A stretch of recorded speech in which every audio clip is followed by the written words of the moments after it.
Hello everyone, and welcome to Chess Club. My name is Noel, and I'm back here with another gameplay review video. The first one that we did, the Serene Luxem gameplay, was very well received, and I got a lot of comments asking for more of this kind of video. And specifically, a lot of people said they wouldn't mind doing it with Tabletop Simulator, which was my main hesitation to trying to do more of these. The Chess Club people live pretty far apart from each other, and so we're not able to get any in-person gameplay footage. And then their problem with webcam is that you can't see a player's hand, which I think is extremely relevant for this style of video. And so Tabletop Simulator was the only real option, but the comments that I did get about it, both in Discord and on YouTube, were that Tabletop Simulator would be fine, and people wouldn't mind that image view, like that kind of gameplay. So we're gonna try this out and kind of see how it feels, what people think. I think Tabletop Simulator is a fantastic tool. It's just not the most aesthetically pleasing or as fun to watch as actual cards. But specifically for this gameplay review, it's going to be myself running Fire Merlin against my teammate Pickle Sword running Wind Arcane Rye. Thought this would be a pretty interesting matchup to demonstrate some of the strengths of Merlin, especially considering that Rye is generally an unfavored matchup, and also a lot of the utility you get out of the Prismatic build, which is what I am running. There's the two main lists to Fire Merlin, the two main styles. One is like the variant that won the Dallas regionals, piloted by Thicko Pie, and then also got second place at the regionals by Poro. I believe they're in the same card for card list. They tested together and are good friends. That list, it runs like Flamer and Swordsmans and more Hasties, max with removal spells, stuff like that. And it has a light Crux package. It's only 4 Incarnate and 4 Ghost of Pendragon.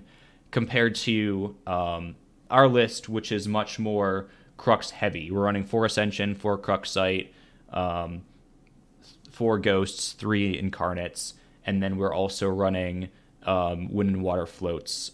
We like 3 water, 1 wind.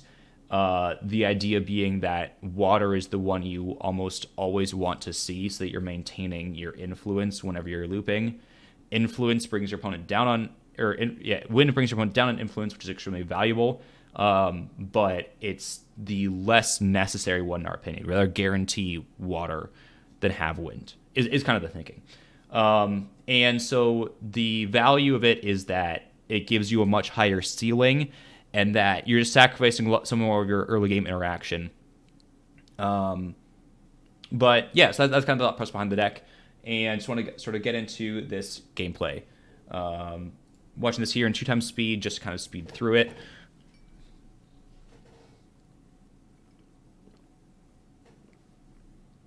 So, Pickle his head wins the die roll, plays Spirit of Wind, so he's running Wind Arcane Rye, and he just passes the turn. He said this is a pretty common play for the deck, or at least his list of it. And the reason being is because Beseech and Dungeon Guide are able to kind of ramp up the deck pretty quickly, that you're able to take a turn off in order to grab like GCR to just kind of build up your influence more. So here, look at my opening hand. Don't have any +1s. That's fine. We're just going to immediately play out a neutral card and pass turn. Technically, I don't know what I'm running against, but I kind of did, which did probably it subconsciously influenced what I set down, setting Resident Insanity, Fractal Air. I know they're both dead cards. If I didn't know the matchup, then maybe it would have influenced it. But also, I know that my opponent just plays Spirit of Wind and passed, which doesn't seem like the thing that Alice would do, so you can sort of get some intuition there. He just dropped GCRs, like I said, plays Careful Study, passes turn. We level up, get Lorraine, get our sword, and attack for 1. We're going to pass turn, holding up Fast Cure here. The downside to starting with Stalwart Shieldmate is now we're effectively down in influence. Until Stalwart Shieldmate dies, we just went down 1 card for basically nothing, which is unfortunate. If we can draw a Cremate later to kill it, would be nice. But realistically, that Shieldmate's going to sit there the entire game and not really get any value.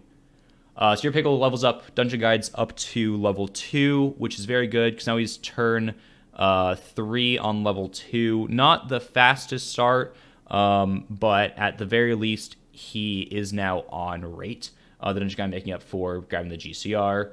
And I said a little mishap there. I tell you untap before playing Fast Gear, but we're friends. We know that I meant to play Fast Gear, so we just went through that real quick. Level up to Merlin. banishing the fast cure and one random from memory. I draw into another fast cure here, and so here's actually a decision. And so a lot of people think that Merlin's pretty easy to play, and generally kind of is, but there is a lot of nuance to playing it. For example, here you have the choice of playing Dungeon Guide to level up or passing turn and playing Fast Cure to level up. And the important nuance to it is that if you Dungeon Guide here, you have to risk a good card. You're putting down either Ghost, Sight, or Fireball. Realistically, you'd probably Dungeon Guide, keeping Fireball, Ghost in hand, putting down Sight, Scatter Essence, and Fast Cure, which would be a totally fine play, but you don't want to, is kind of where we're at. And yeah, so I also know that my opponent had a slow start. And so what do I end up doing here? I believe that my line, I end up passing. I decided that I would rather just fast cure up. I think actually take a long time to think here, so I'm going to fast forward it. Actually, I did not take a long time to think, my bad. And so I end up passing turn, and the end step Pickle plays Displace. Now, I don't get punished per se for passing, but I did gamble that my opponent did not have a great line and next turn, and so I get a little punished for that. But we'll see how the gameplay shakes out. So anyways, so here I can still go Fast Cure in his end step, sitting Scatter Essence and Dungeon Guide, then just level up straight to level 3 from here, which would be pretty good. And then getting 1 level counter onto Merlin, I'd be drawing up to 4 cards. I can play Ghost, bounce, draw back. I mean, we're not in a great position in this game, genuinely. Not having any +1s makes Dungeon Guide a little awkward because I don't have the extra card to set. And as Evil is just comboing off, and it's not looking great. Honestly, at this point in the game, I was thinking, oh man, this would be really interesting if we could have just captured Pickle's POV. And yeah, would have been really interesting. Maybe if people are interested, we could try to see if we'll be down to do a gameplay review of Arcane. But yeah, it's just going through motions, building up influence. There's your peer into mana it's going to be for 10 counters, I believe. He has 5 Banish Arcane there. I think, is that what that says? Yep, he gets 10 counters. He'll draw 3 cards. I don't know why he's using 2 dice on 5s instead of a 6 and a 4, but that's fine. Voltic Spheres hurts me and just passes turn. So now we're going to eat the Voltic Sphere it's going to banish it anyways. And so he banished it in response, and so then I just go ahead and have to eat a Careful Study. I'm going to grab Safeguard Amulet here. I decided to do this instead of fast curing up because I have that Dungeon Guide. And my opponent, so Pickle has built up his influence so much that I need to just not die. If I just fast cured to go up, then I would almost definitely lose on the following turn. The main win conditions for Wind Arcane are, and this is sort of my inexperience of the deck a little bit, but my understanding is your main win conditions are Advent, Erratic Bolt, and Arcane Blast, and that some builds also use Arcane Elemental. And so, but my assumption is Arcane Elemental is not as relevant, not as meta relevant. It's more of like the meme version of the deck. Spoilers, I'm wrong. But so my thinking here was grabbing Safeguard Amulet, prevents damage from an Advent, discounts damage from Blast and Erratic Bolt, and so I'm basically guaranteeing living another turn. And now I can DG up to level 3 as well. I think it's definitely the correct play. Safeguard just buys you a turn. I think more people should be running Safeguard Amulet in their main list or in their main deck.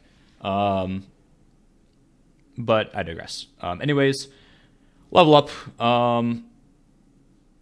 Play Ghost, draw 2, pass. Notably, we did not hit the Scatter Essence. We still have that in memory, which is pretty neat considering that we drew Ascension, or we don't have a sword, so we can actually play it right now. But that's not hugely important since the weapon is on Wind. That there will likely be Wind in his memory anyways. So this is an example where it would be nice if we had drawn the Chilling Touch instead. But alas, the way the cards shake up. Anyway, I'm on the 3 water, 1 wind variant. I know that's the main change that TCG did to the deck, is that they did 2 wind, 2 water.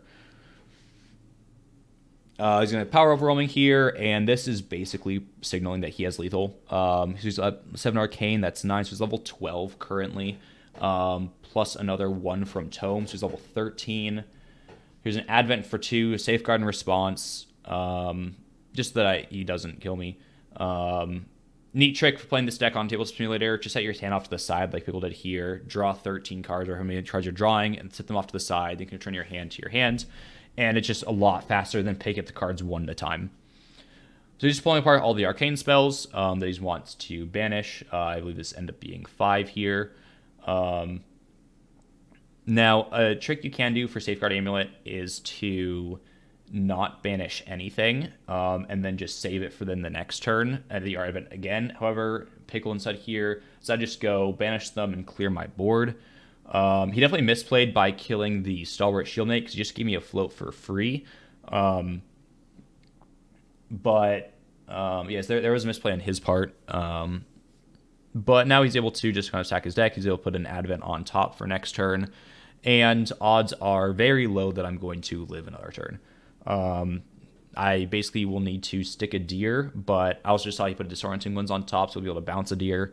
So really this game's kind of over. And we're just going to kind of basically go through motions until I die.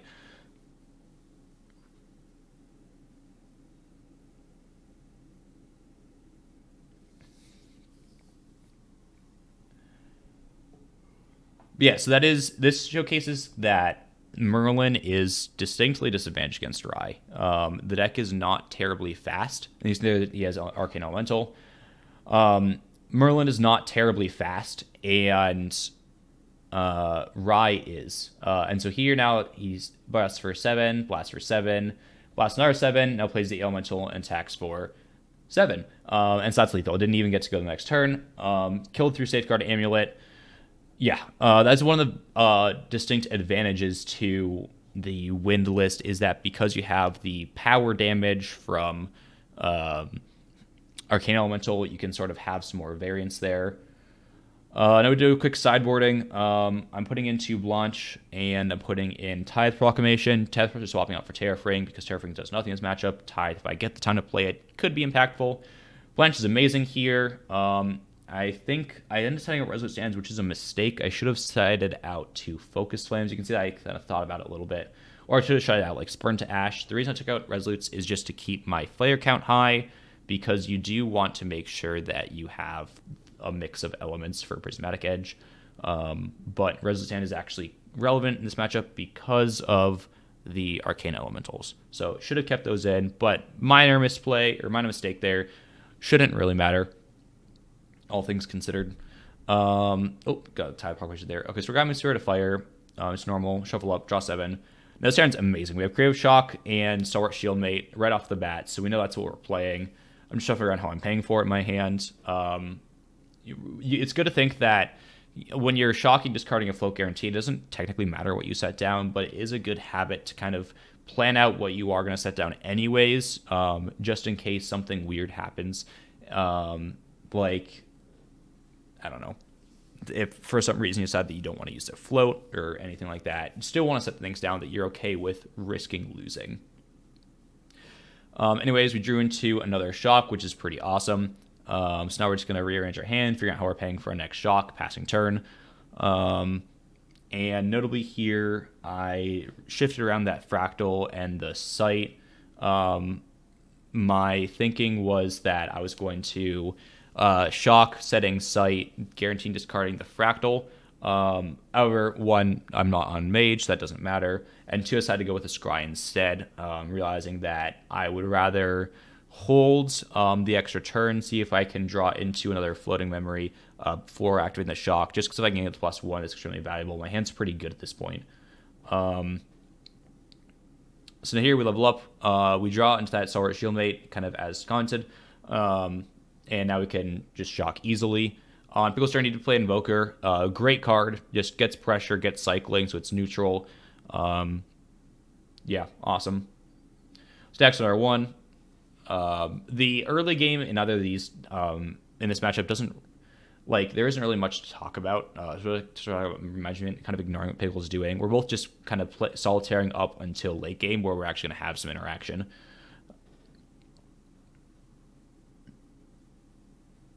So here I'm just trying to figure out how I want to be paying for my shock to level up. I know that I'm going to have one float in grave, and so I'm going to be banishing 2 from memory. I want to keep the fireball and the ghost, and I need to keep the Sergeant Show in my hand to guarantee it, which unfortunately does mean that I'm risking that sight and ascension. Draw 2, discard a shield mate, and then the exciting thing here is we did draw a fast cure. And so here's where you get some of the nuance in playing Merlin, and kind of making sure that you play it properly, or not properly, but like optimally. So here, I go to activate fast cure, and the reason for this in my memory is Sudden Steel, Ascension, and Cruxite. Those are all 3 really good cards I would like to keep. I don't want to lose 2 of those. So what I can do instead is I can set Fireball, Chilling Touch in order to play the Fast Cure. And the reason for this is now I can banish the Fast Cure that was in my hand, and I can banish the Stalwart Shieldmate from my graveyard. So that's 2 float. I'm only losing 1 of the 5 of the good cards, instead of losing 2 of 3 that are good cards, which to me is much more valuable. Even though I'm risking Fireball, which is very good, that's worth kind of this risk. So we fast cure. We're not going to eat with Merlin because, again, we want to level up with both of our floats. So we want to keep our card quality high. These are 5 great cards. Chilling Touch is like the worst of them, but Chilling Touch is good. And we do end up losing that Fireball as coveted. So we do get a little punish there. But Fireball, at this stage of the game, is kind of analogous to Sudden Steel. So that's fine. And here we draw into the Ascension, and we get a huge payoff now because Pickle reliably has some wind down, and so we can go ahead, Ascension, setting Chilling Touch, get Wind and Water, rip a card from him, draw a card. He's been kind of slow this game. He hasn't Dungeon Guided, he hasn't Beseeched, and now we can just start ripping away cards from him, which is going to be incredibly valuable. Putting Ride down on cards is like one of the absolute best things we can do. It sucks we don't have Fire to get some free burn out of it, but it is still 100% worth just shotgunning these Ascensions. So here I'm figuring out how I want to pay, if I want to Cruxite next or if I want to Ascension next. I ended up deciding to Cruxite. The reason being is just seeing more cards earlier in case I can see another Fire card. So I drew another Ghost. So now I've drawn really, really Crux heavy at this point. And that's fine. So we just Ascension again, rip another card. We draw and to a Dungeon Guide, irrelevant. Rip another card. Now we just attack for 3, break our sword, pass turn, and now we've really put him down in cards. He has 3 in memory still, so he could have leveled up that turn, but it would be leaving me with 1 card in hand, drawing a 2. That's not a good spot to be in. And so he takes a safe play instead and just GCRs, buys some time, so that he knows he has a play with Disorienting Winds on his Invoker to bounce back, get 3 down memory, so he has a clean level up if he wants to. Yeah. Oh, and I just forgot to mention my Cruxite when I played it earlier.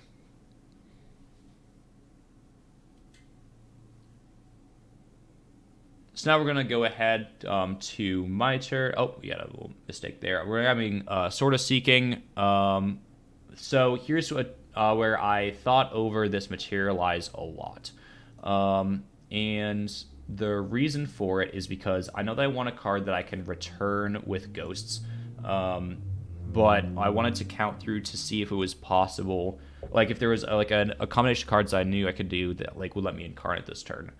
And ultimately, I didn't find one. That was your concern. Like I could grab like a crystal in case I drew into an incarnate, but Sword of Seeking here is just the most reliable play. We get attack for 1,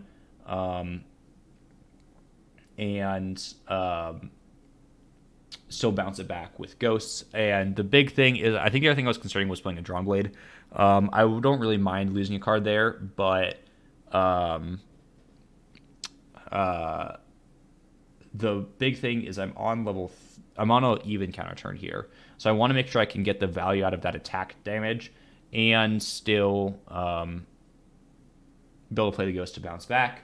So I could have played it because of Sudden Steel, but then if I risk banishing Sudden Steel, it just makes the Drawn Blade banish a little worse.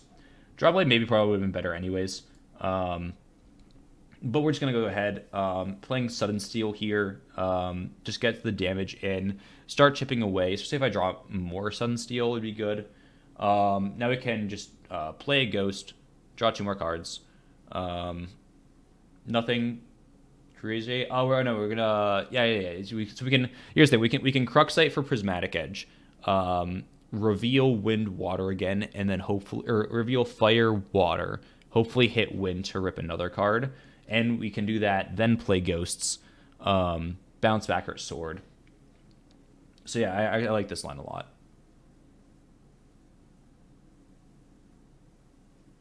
We draw into a fire card. We're done at 1, but a fireball is very important. That's just going to help us win the game. Ideally, next turn. We're now looking for a kill shot, basically. We're trying to find a way to kill on our next turn. Get the Prismatic to reveal. We don't hit a Wind, very unfortunately. We do see a full grip of Arcane cards. You don't see anything like up here. He has no big pluses, which is really good for us.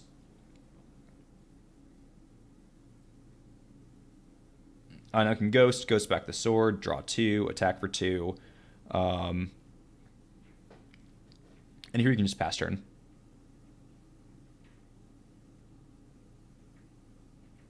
Or no, I play Fire. Oh yeah.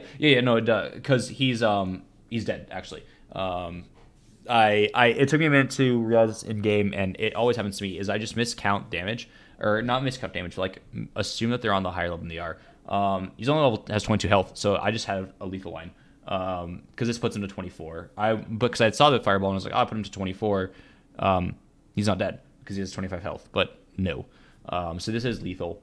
And this is one of the downsides to playing on Tabletop Simulator is it can be kind of easy to miss these kinds of things. At least in my experience, I have a lot. It's easy for me to remember like the cards on field when you're playing in person. I don't know if everyone else experiences that, but yeah. So underwhelming route or like commentary for ending this game here, but basically this shows some of the power of the prismatic build, and just that you get a lot of extra damage reach with Ascension, and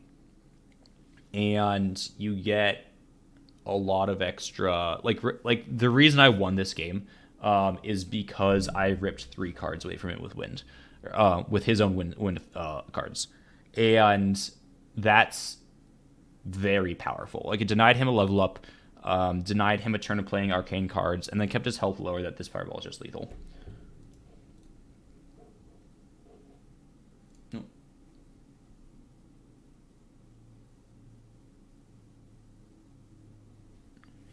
Yeah, so now we're just talking through his potential lines. If he did go to his turn, then we just go to the next game. So we won. No setting for any of us to change anything. You got Spirit and passes. So looking at the same line, he probably did turn 1. I have my opening hand as War Crimes, which is pretty good. So we're just gonna set or keep that engine in hand because it's the most important card. In there, we're banishing a float, and just passing turn. And we are well set up, I believe, to War Crime again on our next turn. He has the Beseech until level 1, which is a very powerful play for this deck because it leaves them with 1 card in, or 2 cards in memory to then level up to level 2 on his next turn. So very strong start for the Wind deck, and an equally kind of strong start here. Like I said, I can War Crime again, just making sure that I need to figure out how I want to be paying for it. What I'm risking losing, knowing that I'm banishing a single card from memory. I'm fine with setting down these Crux cards. If I lose the Ghost, oh well. I have double Incarnate, so if I lose 1, that's fine. But I really wanted to make sure that I keep both the Dungeon Guide, because I need that next turn, and the Blanche, because the Blanche is going to help keep me alive. Especially against Winds, where they don't have the fast speed fireballs. Blanche is extremely powerful. Even with the removal they have for Disorienting Winds. Blanche is still good. So those are 2 cards I just want to absolutely guarantee I do not lose. Plays Invoker, get some value. Level up, lose the Spurn, which is completely ideal. Dungeon Guide up, losing, we can risk that Incarnate. We don't really need it. We can play the risk the Resolute. We don't really need that right now. We can now just Ghost, draw back, and now we're thinking here. I'm deciding if I want to pass holding a Blanche or if I want to play Scry or if I want to play Cremation Ritual. All are valid options. I decided that the Blanche is unlikely to be the right one. The reason being is because likely he's not going to. There's like no way he's going to kill me next turn. He's going to be going up to level 3 with 4 cards in hand total. So I decided instead to just cremate the Dungeon Guide, kind of convert it back into a card, cycle through my deck, start looking for fireballs, looking for ways to win the game. And now we're just going to see kind of what he's going through on his turn. He shouldn't have anything too crazy. The Distorting Winds as a +1 is great. Another very good part of the deck. So I can +1 to that Pier. Or he's playing Sight first, which is makes sense. Get the Pier with the extra levels. He's going to be level 9, right? Was 5, 8. 1 from, yeah, so 9 plus 2 is 11. He already had 1 counter is 12. So he now draws it back 4 cards. Very valuable. He's building up his influence for next turn, and kind of setting up for a potential kill of his own on his following turn, which is kind of really scary. So my current thinking here is that I'm going to need to slam an Incarnate on my field. Win has a lot of good outs for it, but if I can like Incarnate plus a Blanche in hand, that'd be pretty good. The problem is I only have 8 influence currently, drawing up to 9 influence. And I'll only be level 4. So actually, if I want to Incarnate, I have to use. That's the only thing I can do is to play Incarnate. Which is now that's like, all right, is that the right call? Look at my memory. My card selection actually currently kind of sucks. I have no proactive plays. I have the Incarnate as long as I spend my entire turn on it, or I can like Scry, but I don't have a good way to hold up Blanche.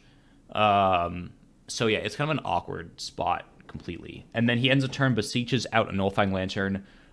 He's just respecting the Ascension looping because I have so many cards now, which is very valid and not good for me because you're going to have double Cruxite. Taking a while to think here and trying to figure out the right play to bring out. And I believe I end up deciding to bring out Safeguard Amulet, if I'm remembering right. Because the idea there is now I can Safeguard Amulet plus Incarnate. So he shouldn't be able to kill me, ideally. I mean, I'm leaning heavily that he doesn't have removal for Incarnate or that he doesn't have lethal through Safeguard. But doubling up can hopefully get me there. The big thing is I don't really have a better play. I can grab Crystal to save 2 cards, but that doesn't let me play Blanche. So ultimately, the correct play here is definitely play Safeguard.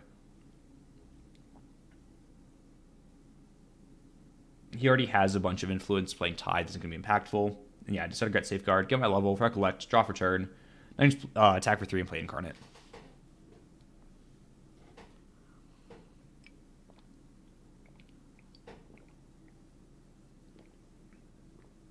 Is I'm thinking through my options here.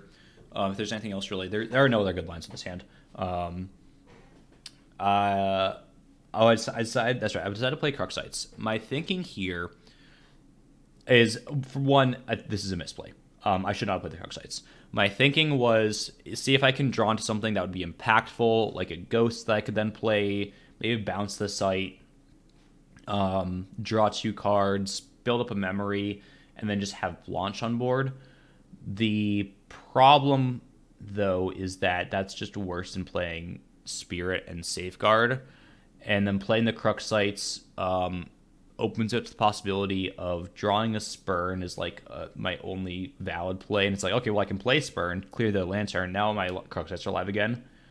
So I definitely don't think I needed to play the sites there. I mean, I think it's a misplay, but it's a minor one. Now, so Pickle grows and grabs Safeguard Amulet, which means he's fearing that I can kill him on my next turn, which signals that he probably doesn't actually have lethal, at least not through Safeguard and Spirit. He gets a powerful Scry off here, but this kind of signals that his hand is bad, which is very good news for me. Um, a Rye deck that's sitting at 8 cards in hand, you're really worried that they're going to be able to kill you. He does have this Roaring Winds here to clear Spirit, which is kind of what I expected. He has a Careful Place, so this is pretty good. It seems like Rye's doing Rye things, but we don't know. And that's kind of like the scary thing about playing Rye is you have to always respect that they have the cards they need, and it can be hard to kind of get a read on what they have or what they don't have.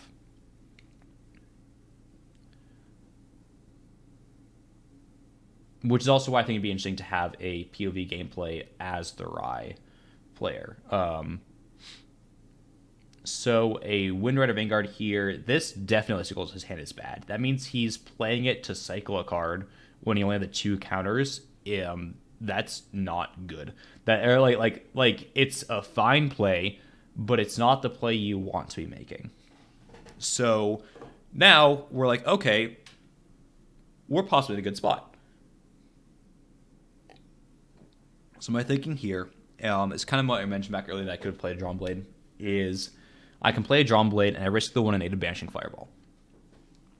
If I banish Fireball, that's very bad. But it's only 1 in 8 chance. If I hit literally anything besides Fireball and I draw a card, that's good. You can see there, I almost grabbed the Sword of Seeking instead. But I decide to go with the Drawn Blade. And the reasons being is that you kind of need to take risks to win games sometimes. My opponent has stumbled here. I want to do all that I can to kind of dig through my deck and find the piece I need, especially since I've already banished 1 Fireball. So I'm looking for Ascensions or Fireballs or Ghosts even, anything that can just help me win. We can play a Scry here first off, just kind of set up and see. We see another Fireball and an Ascension, which is excellent because we have a Creative Shock in hand. Now we all see the second Blanche. So we can now, seeing this, I'm pretty confident I'll be able to win this game by taking advantage of the stumble by Rye, but I need to be careful about it. I really need to make sure that I sequence things properly. And so the first thing I do is I put draw the Fireball into memory. The reason I do this is because I want to draw Ascension and Blanche into hand. And I could have, because I'm discarding one, I could have drawn the Blanche to memory. That's fine. It doesn't really matter there, I guess. But sorry, brain just lagged for a second. So we now have the piece we need. The problem, though, is now we need to respect. We need to respect Spell Shield. And that's now something that I'm thinking about as I'm setting up for my potential lethal line next turn. And so that's the Ascension is going to be really important because we can just go for a lethal line with like double Fireball and then holding the Ascension to fast speed 3 damage, break the Spell Shield. So that's current thinking. I just go for the extra Scry for a setup, plus then holding Blanche in hand. Blanche plus Safeguard. There's no way he can kill me through that. Like, genuinely, and I'm at 5 life. I still have 23 left. There's no way he can kill me through Blanche and Safeguard. So, playing Scry just sets me up for another turn. And then I can just kind of be in a spot where I can hopefully win the game. He wasn't a good spot last turn. He did a lot of cycling, though. So my assumption is that his hand is probably similar to mine. He has a lot of clunky stuff, and he has cards that can help him get somewhere to win the game, but he's not actually there yet. And he can't kill through interaction like Safeguard, Amulet, or Blanche. And so we're now kind of playing a game of who blinks first. So he plays a Voltic Sphere. I Safeguard it because I have that Blanche. I figure it's not worth taking the extra damage. And now he plays a Dream Fairy, and this thoroughly confuses me. He's adjusting how he's paying for it, which is fine. We're friends playing a game for fun. I mean, we're playing seriously, but we're okay with little rewinds like that. It's not like we're practicing for an event or something right now. So now my dilemma is I can grab Crystal, but then I can't kill through Spell Shield, even though Crystal would make the fireballs higher chance of lethal. So we're gonna pop that back, grab the sword, just so we have the Ascension live for trying to kill through a Spell Shroud. Or their Spell Shield, Recollect, and draw for turn. We don't have the extra Fire card for Creative Shock to be our Crystal Popper, unfortunately. And so doing some math right here, we're level 6, so Fireball's doing 7 damage each, which means we need to resolve both. But he also has the Safeguard Amulet. So we're just going to play one here to force the Safeguard Amulet. If he tries Spell Shield instead, we can just pop it with Ascension. But we're really basically just trying to force the Safeguard. Which he does. What's going on here?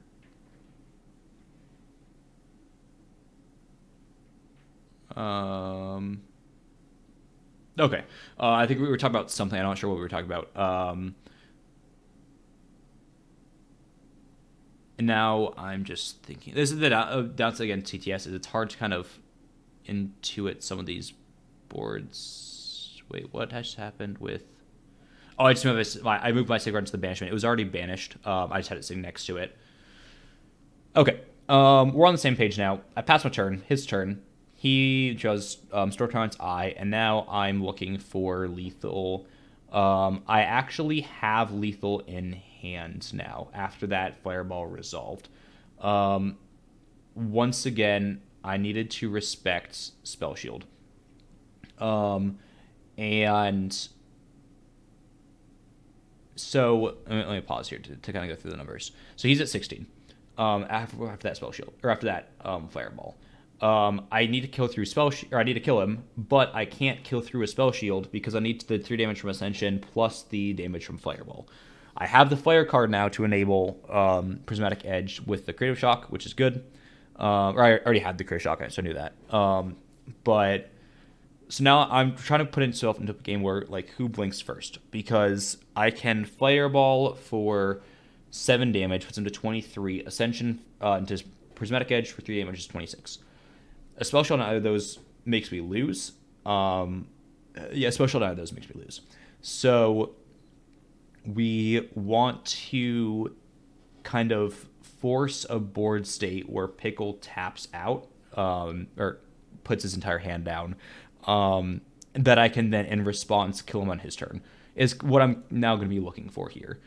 And Pickle assumes that I'm going to have some kind of interaction. It's very weird if you just play a Fireball into a Safeguard in the past turn. So he knows that I have something going on. And so again, it's kind of a game of who blinks first now. So he's just kind of trying to filter things out. There's no way he doesn't have a way to get a lethal line now. He's done a lot of filtering for 2 turns. So we know there's going to be something coming. Or at least we can strongly assume that he'll have something coming.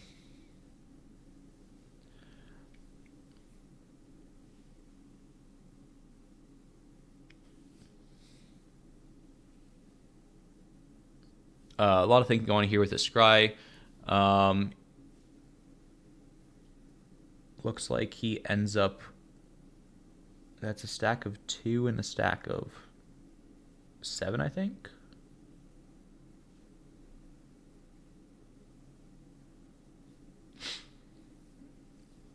He drew his 9 off the top into 1 stack, and he's drawing out what he wants to put on bottom into the 2nd stack. That's what's going on. I think he ends up keeping like 5 or 6 on top. A scary number of cards he keeps on top. Draws into memory. Now it's just activating Sword Timer's Eye, takes a damage. Unfortunately, it's not enough for the Fireball alone to be lethal. So again, we are still going to be relying on that Ascension damage as well. We can't gamble on drawing a Fire card with Creative Shock.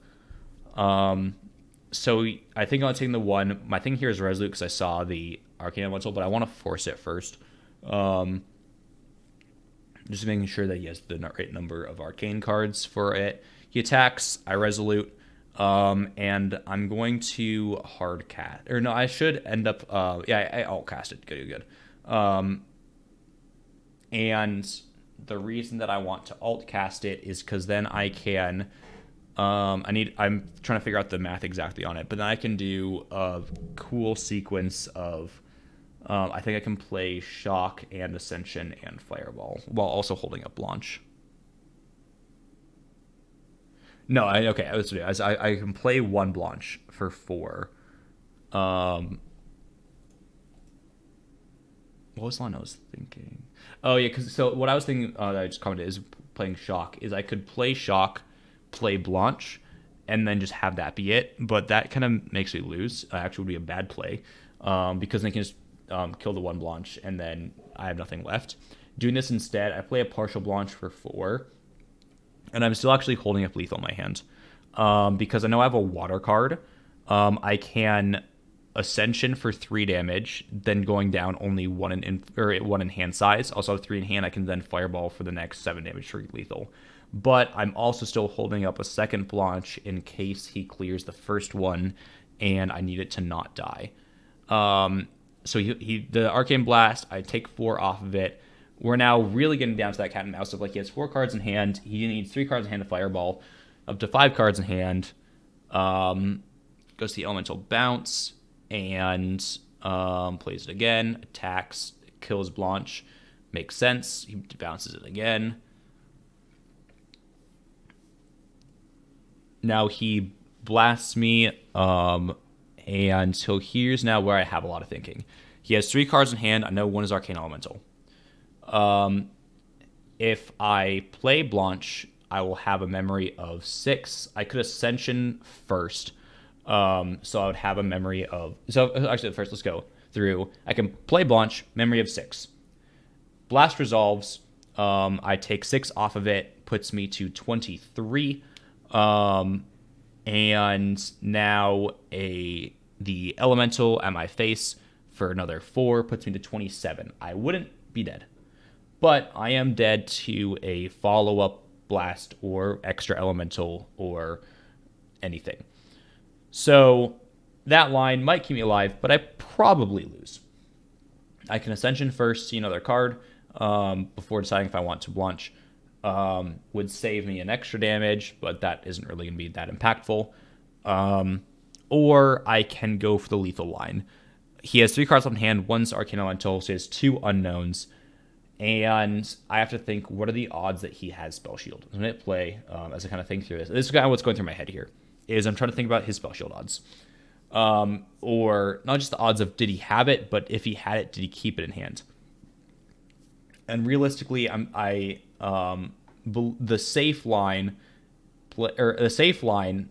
is actually to gamble that he doesn't have it, because odds are he keeps extra damage in hand over the Spell Shield, because he especially at this point where I'm now mostly tapped out, he likely is not expecting a 4 card to be Fireball plus Ascension for lethal. I Ascension to take a peek. I didn't see any Spell Shields there, which kind of makes me worried they could keep one. So I almost Blanche. But yeah, it's like I'm really trying to figure out the Spell Shield math. It's like because this is a big question. Is this play is like, do I win the game or do I lose the game here? What's the right call? And ultimately, I decide to go with the Fireball. Say if you have it, oh well, he does not. So great end game, great third game. Game 1 was kind of a blowout in his favor. Game 2 was kind of a blowout in my favor. So I'm glad that game 3 was pretty interesting. His hand was really dead for the first couple turns, which is kind of why it ended up being interesting. It gave me the time to then have that room to set up a lethal line. We're just kind of talking through the end of the game here. But yeah, I hope this kind of showcases some of the thought processes with the Fire Merlin deck, as well as kind of the strengths of it and like why you want to play Prismatic, at least in my opinion. All the games that I won, I only won because of Ascension. And if I was on like the lower to the ground list, these games are just unwinnable against Rai, which kind of shows the value in running Ascension, and why we really like it. So I hope this was interesting. I feel like this video ended up being more commentary and kind of discussion than really like explanation, if that makes sense. I don't know. I feel like Merlin it's more self-explanatory than like the Luxem video was. But I don't know. Maybe this is going to be really interesting. I hope it is. And if you guys like this kind of format, this kind of analysis, discussion, rambling mess that is this gameplay review style, please let us know and we'll do some more. But yeah, I don't know how to end a video, so go with that.